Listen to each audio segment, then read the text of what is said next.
generation. I think you headed.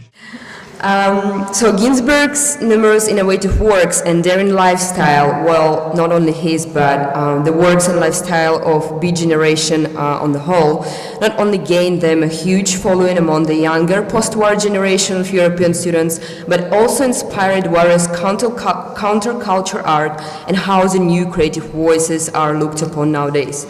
As residents of Prague, Czech Republic, we cannot omit the fact that Ginsberg inspired Czech youth culture when he paid a visit in May 1965 and was elected Kraj which is a King of May.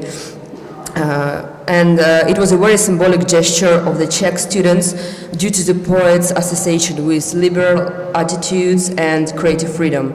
So why it is like this? Well, because the Beat generation members found their collective voice when the country was in the early stages of learning the power of commodity capitalism, and while also developing the most destructive weapon in the history of the world, well, nuclear weapon, which was also mentioned in Gregory Corso's poem Bomb, one of my favorite.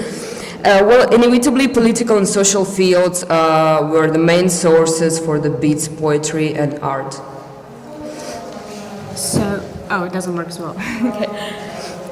Today, more and more activists, less restricted in what to say or how to express it, are having an opinion on literally everything, and their perspectives are represented via different approaches to the freedom fights.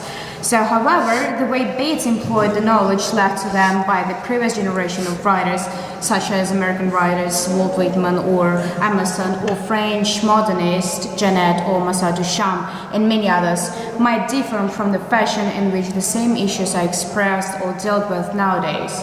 Today's political activism of radical otherness, once exercised by Ginsberg and his counterparts, is experiencing the shift of Emerson's idea. Sometimes the importance of the journey is lost among with the ability to be on the road. Instead, with more possibilities to be active in counter-politics, the focus has moved towards the destination as a starting point, especially in Western European and American societies. For example, a new hashtag trend can be seen in all recent social media booms: Occupy Wall Street, the Black Lives Matter, Me Too, Time's Up, and so forth. So to exemplify the past, or 1960s, and present from 2000s, more or less, we have selected 6 subjects or phenomena to bring the parallels between the Beat generation approach to political and social life and the one of today radicalist movements, so as to show some peculiar similarities, differences, explain why it matters and why we should care. So these 6 subjects will be the cost of living on the road, basically being politically active and traveling here and there, filter bubble, social media, hidden information, sanity trials and copyright limitation, and eventually movements of the 60s and nowadays. The intention of this comparative study is not to refute or confirm various approaches of the past and present, but rather to encourage further discussions of the Beats. So let's move to the study itself, and I will start with the cost of living on the road. Well, first of all, what is cost of living in general? So it's average calculation that provides current information on the world living conditions, that includes like housing, indicators, healthcare, traffic, crime, pollution. And I would like to pick a specific example and take 1960s when the Beats were traveling to Paris to do their art and avoid American censorship and difficulties of being published. And we're living on the left bank in the Beat Hotel, and how nowadays traveling to Paris and even to the same hotel can be like way more expensive, and what are the difference in the cost of living on the road. So in 1957, a cheap no-name hotel becomes heaven for a new breed of artists, avoiding the conformity and censorship of America. The hotel was called the Beat Hotel, so it was basically known in the literature and various studies, and it soon became an epicenter of the Beat generation. It was basically the cheapest, lowest quality place to reside, with no carpets, hole in the floor of toilets, last week's Figaro for toilet paper, and smell of bad feet in the corridors. So let's take the same hotel in the Latin Quarter in Paris, which is now a small 4-star hotel named Relais Vue Via Paris. The hotel rooms are ready to accommodate those who, I'm reading it from the booking.com, who seek comfort and a little bit of luxury lifestyle while visiting Paris. So basically, most of the bohemian cheap lifestyle is now an attraction and a hip idea or concept that sells well. So it's cool to be artistic, normcore, kind of broke, even if you're not really so broke. And eventually there's a market for it. So you can even buy this kind of lifestyle, and if you wish so why not to put a higher price on it? This is one of the reasons why the cost for being on the road today is higher than maybe in the past. And of course, now physical migration is becoming more casual, everybody is traveling even more, and it's sort of like a part of existence, but it comes also with the costs and the cost of traveling are also higher because of visa, accommodation, residence permit, security control when crossing the borders, and it comes with in comparison with beat generation, sort of like having these hippie travels and hippie lifestyle. For example, visa issues were also mentioned in an interesting interview with Monsin Hamid. It's the author of Exit West, the book that has been published recently. And he was saying that in the translational literature, there's always a question of trespassing the borders. So does one have the right to be where one is or where one wishes to be? So, for example, in the beat literature, or even in literature that of earlier years, for example, in the Hemingway's Immovable Feast, one never gets the sense that Hemingway questions whether he can or should be in Paris. So there seem to be no visa issues, for example, overtly discussed. So this was some practical part of the presentation about the costs, and now we move to the ways of how the political and social movements are built or approached nowadays. So I would like to continue with the notion of the filter bubble, and you can read the definition on the desk, or I can read it out for you as well. So a filter bubble is a state of intellectual isolation that can result from personalized searches. Then a website algorithm selectively guesses what information a user would like to see based on the information about the user, such as location, past click behavior, and search history. As a result, users became separated from information that disagrees with their viewpoints, effectively isolating them in their own cultural or ideological bubbles. Which I found this concept is really interesting, because how many of you face the situation that you Googled something and then for the next couple of months you see the same things popping out and the same things with the same the things that relate to the thing, or even something different that even broadens your searches, and you think that you know the point, you know you're in the center of the world, you know what's going on. But unfortunately we are all triggered by this, because it's not that we know what's going on in the world, it's that we've chosen to know this particular path, and this is one of the negative effects of the filter bubbles, because it closes us off to the new ideas, subjects, and important information, because we start thinking that we know what's going on, but actually it's just what's been shown to us. And such a huge giant platforms such as Twitter, Google, and Facebook, they all work on it, and lots of people, according to researchers, they are even unaware that it exists. So the Guardian made a research, and 60% of people they were unaware of the existence of filter bubble, and they thought that they see everything on Facebook, and we see the Facebook the same, we see Google results the same, we see Google News the same, and they thought that everyone's saying the same information, but in the reality it's not like that, and it's never been like that, and it's just based on our searches. And so, for example, the surprising results of the US presidential election in 2016 have been associated with the influence of social media platforms such as Twitter and Facebook.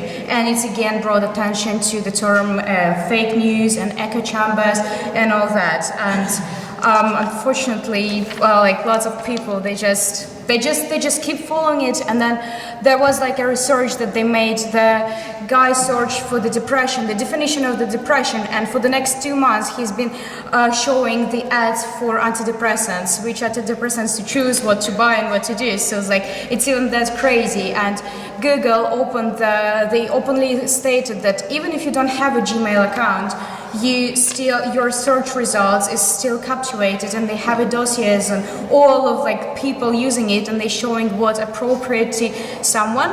So then you see a product and you don't need this product, but you consistently see it all over again, and then you suddenly change your opinion about the product.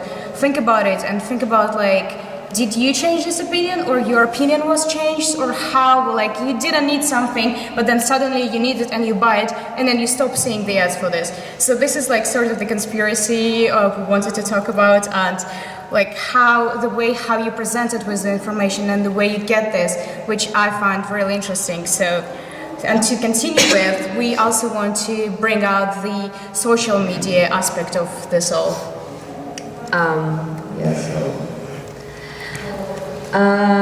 Just talking about Twitter, Facebook, and all that kind of stuff. Let's sort of get a parallels of how the social media were in the 60s, because it also existed, right? And it was pretty simple, I guess. So the only way to get information was to just get together, and so social media was really social. I will take as an example these like beat hotels that I mentioned before, that was an epicenter of the artist gatherings. And I would like to mention here an interesting study by Miller and Nowak, which is called The 50s, where they actually discuss sort of how the social media was real in the 60s. So basically the beats were a genuine bunch of dissenters, also known as like social media. They were humanitarian, attractively hedonistic, left-wing, and most of all popular. This gave them really dangerous power. This is why virtually like every established commentator overreacted so strongly against the beats. Of course, this way they attracted so many young people because through the mass media, they were like one of the first to actually use mass media as like a power. They flamboyantly spoke of the possibilities of choice in change, and well, yeah, social media was real. And today, social media is basically a computer-based technology that facilitates sharing of ideas, information, and the building of virtual networks and communities. So by design, social media is internet-based, first of all, but of course it offers users easy electronic communication of personal information and other content such as videos and photos, which is a good thing, but of course not without the consequences. This brings us to the anxiety over the social media and to the social media criticism. So it is overuse of social networks that has been linked to addiction and contributes to inattentiveness, stress, depression, and of course social media is a conduit for misleading information as well, and falsehoods has been well documented, as for example the election in 2016, the US election, presidential election. Such a phenomenon leverages the power of social media, allowing anyone to reach an audience of millions with a content that basically lacks oversight or fact-checking. So this is something to mention, the parallel of how the social media was working in the 60s and how it is nowadays. So you get the wider access to the information, but at the same time there is less fact-checking and a lot of false information. And just something funny to conclude this section, which I found funny. There is a nice advertising agency, Momo Propaganda, that's based in Brazil, that has come with a series of fun vintage adverts to demonstrate how social media could have been portrayed in the 60s. So this is for Twitter and this is for Facebook. And basically this is how would it look like when it was, if it would be in the 60s, but things like this didn't exist yet. So we jumped from telegraph that was invented in 1792 or something like this, and to the first blogging sites that were invented like in 2000 or something like this. So here it is about the social media. Okay. So this, talking about information being transmitted, as my colleague said, I would like to introduce the next topic about the information that is not transmitted, the information that is hidden. And to start with the past, to draw the parallels between the past and present. So we all know that since the beginning of World War II, the television gradually became familiar to the public. And at the end of the war, it began to be manufactured in a larger scale. In 1950s, there were only 9% of American homes owned a television, but this figure rose dramatically to 93% in 1961. And in a survey conducted in 1964, 58% of US citizens said that they got most of the news from the TV, which completely changed. And we all know that the Vietnam War is the television war, that we finally got some sort of information, because before that, at the beginning of the war, it wasn't popular at all. It was just like they were drawing attention toward communism and how bad it is, but they weren't showing the awful events that was going on there. And so as a consequence, the government had to face a big challenge in censoring all the new media for the first time, the job that they had properly done during the World War I and World War II, because they had a strict policy on it and the television wasn't available by the time. And for nowadays, we take political news coverage for granted today. Some of us, not everyone, basically. Of course, people who they think differently, but the majority of people, they take it for granted. Even though most people, they don't understand the assumptions reporters make when writing some reports and stories and why the certain stories appear in their Facebook newsfeed. The fact that is that the news media shapes public opinion about current events in profound and unexpected ways. And this, it started from the 20th century, and it's even, I believe that it's even worse nowadays, because from one side, it was almost as easy as it is now to choose what information needs to be shown or what's hidden. And here we moved to nowadays, and it was very controversial. Then I tried to Google some information about hidden information. There is actually nothing there. That proves my point that the hidden information is actually hidden. So if there is something that people don't want you to see, you will not see it. And it creates the following problems: that with all information provided for us, it's also easy to hide it, because what we think now that we live in the information era, that we can Google whatever we want, we can find information, we can find the perspective, the different sides of the conflicts and everything. But at the same time, who creates this news? Who does that? What are the ways that information is presented? Because it's so easy to fake the information and to target certain people to see the proper information and to see things that they want to be shown. So, for example, if we take Brexit, thousands of pro-Brexit tweets sent on the day of the EU referendum were from Russian agency called Troll Factory, based in St. Petersburg, and they were also involved in US presidential elections. So it's believed that they were sending, it's proven that they were sending tweets, pro-Brexit tweets, and they were tweeting that with the hashtag Brexit or not, or EUREF, Brexit in out, Britain in out, and stuff like that. So it's been proven, and it was like thousands of fake accounts tweeting for people to vote for Brexit. And then there is a further research that proves that then it was happening. The people who were already pro-Brexit, they weren't showing the Brexit propaganda, but people who were against, they were facing every day on their Facebooks again, on the Twitters and everywhere, they were showing like this, the Brexit, we need to leave, it's good, let's Brexit and whatever. So the main problem in there was the hidden information. It's micro-targeting, because it brings certain groups of people, it makes them change their minds, and not everyone sees it the same way, not everyone sees the same information, and it works as a control instrument. Of course, all this news and all this media, it works to control people, and information is basically chosen for you. You don't choose your information, you don't choose what you get, you just being faced every day with something new and something different. Okay, and to make it a little bit shorter, talking about the hidden information and actually the issue of obscenity trials, for example, if we take as an example whole obscenity trial, which was brought to public and everybody was seeing what was going on. Now this sort of like trials over the information that is considered illegal by the government or by the government is mostly connected with so-called, I would say, Snowden effect, which is technically instead of any kind of trials, the information is somehow just smoothed or regulated, and no one is really following a certain event. For example, when in 2013 this reaction to the global surveillance disclosure was made by Edward Snowden.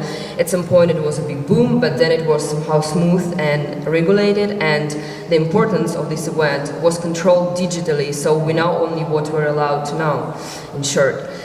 This is also a reference to the hidden information issue. And another important thing that is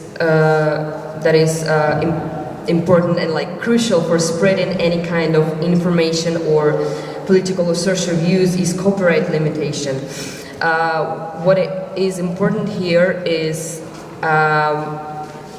the fair use of the copyright, which actually allows us to share any kind of previous information, for example, quoting a few lines from any kind of song or music review or from any kind of magazine, and this allows us to sort of bring the information previously mentioned and written to someone into our own research. But of course it differs from one country to another. For example, in Prague you can easily download any video like on torrent, but in Berlin, for example, like there's a certain like checking on the internet traffic. So if you download something, it's sort of like illegal, and you even can pay like 1,000 euros for like downloading any kind of video which is copyrighted. So this also affects how we can participate in the digital social medias. So technically, being able to share this kind of things, of the information that is copyrighted, is sort of a basis of social media, so where you can like just press a button and share some post, and basically this sort of sharing in the social media is fundamental to today's spread of arts, culture, political and social views, etc.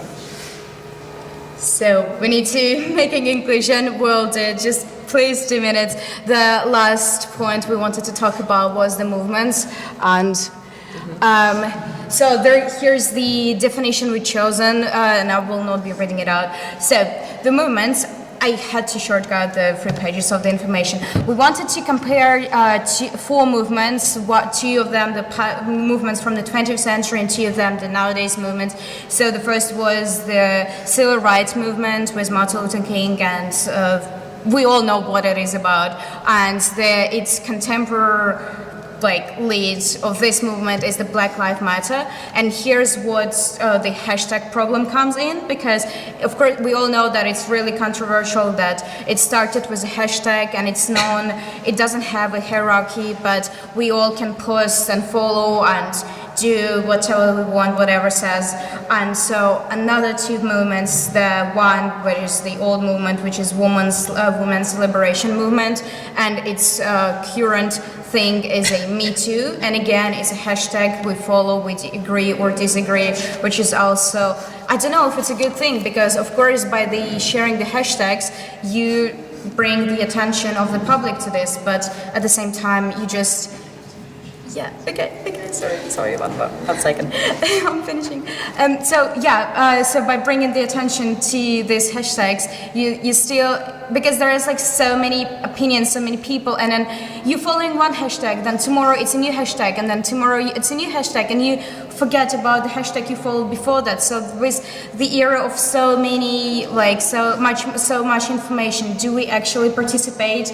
And unfortunately, as a conclusion, I think that overall we now have the illusion that we are being a part of the public discourse by voicing our opinions on social media. But even that expression is encapsulated within the capitalist, conservative political system. We are told what to think, how to express our thoughts, and where to express them. So basically we're still living in our comfort zone, which is not a good or a bad thing, it's just how it is. And we don't really break out of the comfort zone enough because, well, by design, we just live in the world that's feed into automatic commands, clicks on buttons and different shares. So this is just something to think about, and by bringing attention to this, we just help to stimulate further discussions and more detailed studies on the bits patrimony and how it can be used and studied today, how the means we have for political changes can be approved, and basically that's it. And thank you so much. I'm sorry for the waste. You beat generations